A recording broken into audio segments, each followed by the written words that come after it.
শুরু করছি ইংরেজি সাহিত্যের আজকের ক্লাস। পোয়েট্রির সাথে সং সংক্রান্ত যেগুলো বিষয় রয়েছে, যে ফিগার অফ স্পিচ রিলেটেড বেশ কিছু টার্মস রয়েছে, সেই টার্মসগুলো নিয়ে আজকে আপনাদের সাথে কথা হবে। আমরা একটু দেখি পোয়েট্রি এবং পয়েমের মধ্যে পার্থক্য কি। পোয়েট্রি এবং পয়েমের মধ্যে পার্থক্য কি? পোয়েট্রি হচ্ছে, আমরা যদি এখানে একটু সংক্ষেপে বলি, পোয়েট্রি হচ্ছে একজন সাহিত্যিকের যে সাহিত্য রচনা বা কবিতা রচনার ক্ষেত্রে তার কিছু ভাব প্রকাশক শব্দ বা শব্দের ব্যবহারটা হচ্ছে পোয়েট্রি, কিন্তু সেই শব্দগুলোকে পদবিন্যাস মানে হচ্ছে সেন্টেন্স বা বাক্য আকারে সেগুলোকে যদি ধারাবাহিকভাবে সুবিন্যস্ত করা হয় সেটার নাম হচ্ছে পয়েম। সো এখানে দুটো স্টেপ খেয়াল করতে হবে। পয়েমের পূর্ববর্তী যে কাজ সেটার নামই হচ্ছে পোয়েট্রি। এখন তারপরেও এই জিনিসটাকে আমরা খুব বেশি ডিস্টেন্স বা পার্থক্য না করলেও চলবে, কারণ সাধারণ অর্থে আমরা এই দুটো জিনিসকে একই বিষয় হিসাবে বিভিন্ন জায়গাতে পাবো। অর্থাৎ পয়েম আর পোয়েট্রির মধ্যে খুব একটা পার্থক্য নেই। তবে আমরা বইয়ের ভাষা একটু এখানে পড়ে নেই কি লিখেছি। লেখকের অনুভূতি বা চিন্তা প্রকাশ করতে ভাষা এবং শব্দের ব্যবহারকে পোয়েট্রি বলে। ভাষা আর শব্দ যখন আমরা ইউজ করলাম সেটা পোয়েট্রি। অন্যদিকে এসব ভাষা বা শব্দের কাব্যিক সুবিন্যাস, আমরা যে ভাষা বা শব্দগুলো ব্যবহার করব সেইগুলোর যে কাব্যিক সুবিন্যাস থাকবে সেটার নাম হচ্ছে আপনার পয়েম। তো পয়েম আর পোয়েট্রি সাধারণ দৃষ্টিকোণ থেকে একই হিসাবে আমরা মেনে নেওয়ার চেষ্টা করব, কারণ এখানে বিশেষ পার্থক্য করে আমাদের পড়াশোনার মধ্যে লাগবে না। এরপরে আরেকটা জিনিস আসি, ব্যালাড। ব্যালাডের বাংলা হচ্ছে গাথা বা চারণ কাব্য, বা আরেকটা নাম হচ্ছে লোকগাথা কবিতা। ভালো করে কথাটা বুঝতে হবে। ব্যালাড মানে গাথা, গাথা মানে আসলে একসাথে না, যখন অনেকে একসাথে হয়। চারণ কাব্য, আর এটা হচ্ছে লোকগাথা, আর এইটা হলো কবিতা। তার মানে কবিতার একটা ধরন, তার নাম হচ্ছে ব্যালাড। ক্লিয়ার? আমরা এখান থেকে একটু প্রতিগত সংজ্ঞা দেখে নেই। আনন্দদায়ক গান বা কবিতাকে একত্রে পরিবেশন করা হলে এরূপ গানকে ব্যালাড বলে। কি বললাম? আনন্দদায়ক গান বা কবিতাকে যখন আমরা একসাথে পরিবেশন করব, একসাথে পরিবেশন মানে সবাই মিলে যখন কোনো গান বা কবিতা গাওয়া হয় তখন সেটাকে আমরা এই সমবেত সুরকে ব্যালাড বলতে পারি। সমবেত সুরকে ব্যালাড বলতে পারি। সো এখানে আমাদের পরীক্ষার হলে ইংরেজিতে যেভাবে আসবে হচ্ছে রোমান্টিক পপ সং শব্দটা দিয়ে উল্লেখ করবে। রোমান্টিক পপ সং মানে হচ্ছে আনন্দদায়ক যে সামগ্রিক গান, সেটার নামই হচ্ছে আমাদের আমরা পড়ব ব্যালাড নামে। তার মানে ব্যালাড হচ্ছে আনন্দদায়ক পপ সং বা রোমান্টিক পপ সং, যেটা একসাথে সুর গান হিসাবে একসাথে সুর আকারে গাওয়া হয় বা বলা হয়। ব্লাঙ্ক ভার্স কি জিনিস এবার আসি। তাহলে আমরা খুব সহজে শিখে নিলাম ব্যালাড কি জিনিস। এবার আসি ব্লাঙ্ক ভার্স। ব্যালাড আপনারা যদি মনে রাখতে চান যে ব্যালাড কিভাবে মনে রাখবেন, এটা হচ্ছে লোকগাথা বা সুরগাথা, এটা কিভাবে হয়, এটা আমি যদি এইভাবে আপনাদেরকে ক্লু দেই মনে রাখতে পারবেন। এই যে দেখেন এ এ জোড়া হয়ে বসলো, এল এল জোড়া হয়ে বসলো। সো এইভাবে মনে রাখতে পারেন যে জোড়া জোড়া আকারে বসা বা একাধিক মানুষ যখন একসাথে কোনো কিছু গায় সেটার নাম হচ্ছে ব্যালাড। মানে এটা শব্দের মধ্যে থেকে, এটা আমার মনে হয়েছে এরকমভাবে আপনি মনে রাখতে পারেন, এটা আপনার অন্য কোনো সিস্টেমও থাকতে পারে। ব্লাঙ্ক ভার্স, ব্লাঙ্ক কথাটার মানে কি? আমরা জানি ফিল ইন দ্য ব্লাঙ্ক, সেখান থেকে এই শব্দটা পাই। ব্লাঙ্ক মানে খালি বা শূন্য। ব্লাঙ্ক মানে কি? খালি বা শূন্য। তো ব্লাঙ্ক ভার্স বাংলার বাক্যার বাংলা হচ্ছে, শব্দের বাংলা হচ্ছে অমিত্রাক্ষর ছন্দের কবিতা। তাহলে ব্লাঙ্ক ভার্স মানে কি? অমিত্রা অক্ষর ছন্দের কবিতা। তার মানে যে কবিতাতে কোনো মিলবন্ধনযুক্ত ছন্দ থাকবে না, কোনো মিলবন্ধনযুক্ত ছন্দ থাকবে না, তার মানে ছন্দের অনুপস্থিতি থাকবে, এই জন্যই বলা হচ্ছে ব্লাঙ্ক বা খালি।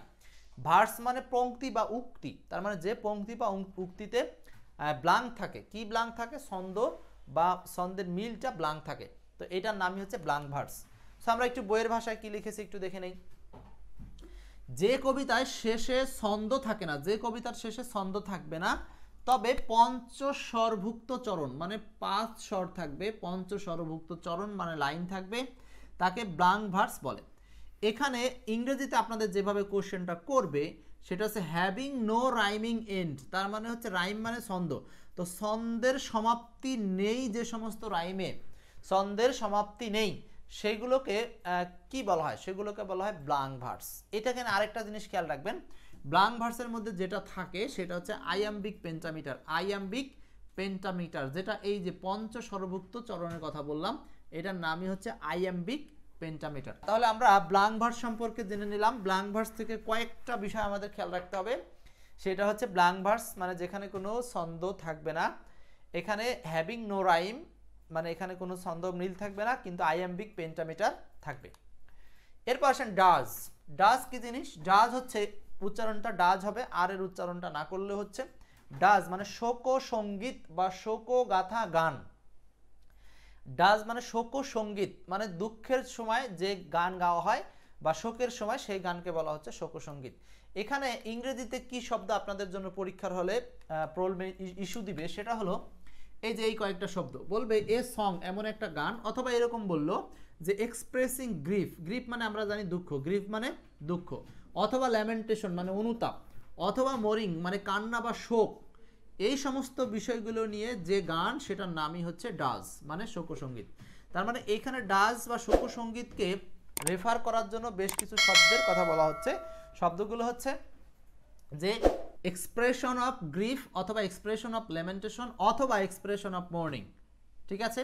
আচ্ছা, এই ডাজটা কখন গাওয়া হয়? সাধারণত বিভিন্ন নৃত্য অনুষ্ঠানে বা কুলখানি অনুষ্ঠান বলা হয়, সেই সমস্ত অনুষ্ঠানে শোকগাথা হিসাবে অনেকে যখন একসাথে গান গায় সেটার নামই হচ্ছে ডাজ। এটা খ্রিস্টীয় কালচারে বেশিরভাগ প্রচলিত আছে। আরেকটা কথা এখান থেকে আমরা একটু জেনে নিব, এই ডাজের সাথে পার্থক্য করে শোকগাথা যদি কবিতা হয় সেটার নাম আবার ইলেজি। শোকগাথা কবিতার নাম ইলেজি। তাহলে এখান থেকে আমরা দুটো জিনিস জানলাম, ইলেজি হলো শোকগাথা কবিতা, আর ডাজ হলো শোকগাথা গান বা শোকগাথা সং। ক্লিয়ার? এই দুটো জিনিসের পার্থক্য কিন্তু আমরা এখান থেকে পেয়ে গেলাম। তাহলে আমরা একসাথে এখান থেকে সবগুলো বিষয় শেষ করলাম। এখন আমরা এখান থেকে এমসিকিউ যাব, তার আগে একটু শর্টকাটে আরেকবার একটু দেখে নিচ্ছি। শর্টকাটে আরেকবার দেখে নেই। তাহলে পোয়েট্রি ভার্সাস পয়েম বলতে কি বুঝবো? পোয়েট্রি হচ্ছে পয়েমের আগের ভার্সন, অর্থাৎ কবিতা বা যেটা লিখিত রূপ দেওয়ার আগে যে অংশটা, সেটার নামই হচ্ছে পোয়েট্রি। আর ব্যালাড মানে গাথা চারণ কাব্য, এইটা হচ্ছে আপনার যখন সমবেত সুরে একসাথে গান গাওয়া হয়, এটার নাম হচ্ছে ব্যালাড। এই সমবেত সুরে গাওয়াটা যদি শোক নিয়ে গাওয়া হয় তাহলে সেটার নাম হচ্ছে ডাজ, আর ওইটা যদি কবিতা হয় তার নাম হচ্ছে ইলেজি, শোকগাথা। আর ব্ল্যাঙ্ক ভার্স মানে যে কবিতার মধ্যে কোনো ছন্দ থাকবে না বা রাইমিং সমাপ্তি থাকবে না, রাইমিং এন্ডিং থাকবে না। ওকে, আমরা এখন কিছু এমসিকিউ এখান থেকে পড়ব। প্রথমেই কোশ্চেন নাম্বার 1, ব্যালাড। বলেন ব্যালাড কি জিনিস?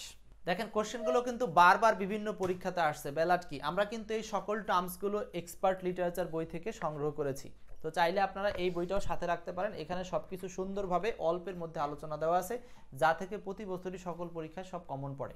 ওকে, তাহলে 1 নম্বর আনসার কি? ব্যালাড। ব্যালাড মানে হচ্ছে শোকগাথা। তাহলে আমরা এখান থেকে আনসার করব হচ্ছে রাইমিং ভার্স নাকি শর্ট লাভ পয়েম, শর্ট কন্ডোলিং পয়েম, কোনটা হবে আনসার? বলেন। এটার আনসার হচ্ছে এ শর্ট ন্যারেটিভ পয়েম, মানে আনসার হচ্ছে 3 number, a short narrative poem, মানে সংক্ষিপ্তভাবে যেটা বর্ণনামূলক একসাথে বর্ণনা করা হয়, এই ধরনের সঙ্গীতকে বলা হয় ব্যালাড।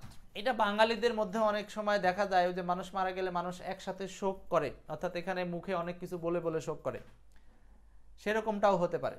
আচ্ছা, আবার বিয়ের অনুষ্ঠানেও একসাথে কথা বলে গানের সুরে সুরে একসাথে, সেগুলোকেও ব্যালাড বলা যেতে পারে।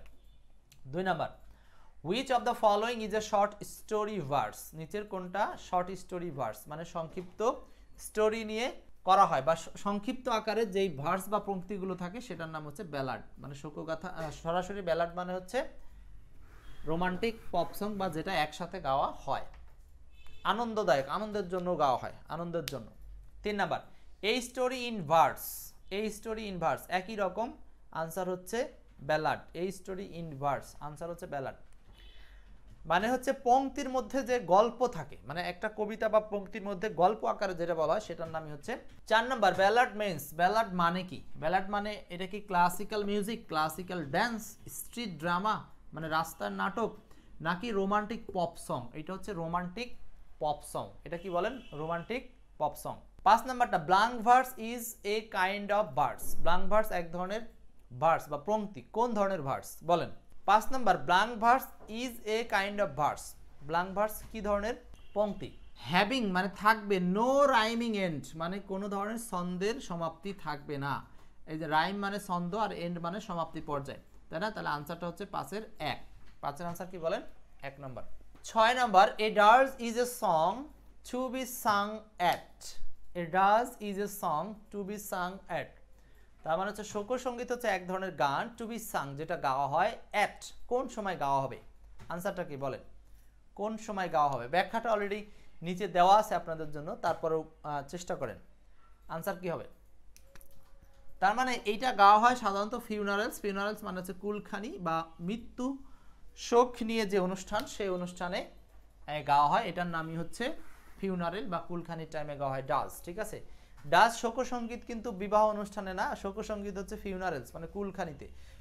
এই উইডিং বা বিবাহ অনুষ্ঠানে যেটা, সেটা হচ্ছে ব্যালাড হতে পারে। ব্যালাড হচ্ছে রোমান্টিক পপ সং, যেটা বিবাহ অনুষ্ঠানে গীত গাওয়া অনেকে বাঙালিরা বলে এরকম। 7 নাম্বার ব্লাঙ্ক ভার্স কথাটার মানে কি? ব্লাঙ্ক মানে শূন্য, ভার্স মানে পংক্তি। এটাকে একসাথে করা হচ্ছে অমিত্রা অক্ষর, মানে যেখানে মিত্র বা মিল নাই সেটা হচ্ছে অমিত্রা অক্ষর। তো 7-এর আনসারটা হচ্ছে 2 নাম্বার। 7-এর আনসার কি বলেন? 2। খুবই গুরুত্বপূর্ণ প্রশ্ন এগুলো, বারবার বিভিন্ন পরীক্ষায় আসে। এই ছিল হচ্ছে আমাদের পার্ট 1 এর সং এবং পয়েট সংক্রান্ত, পয়েম সংক্রান্ত বিষয়।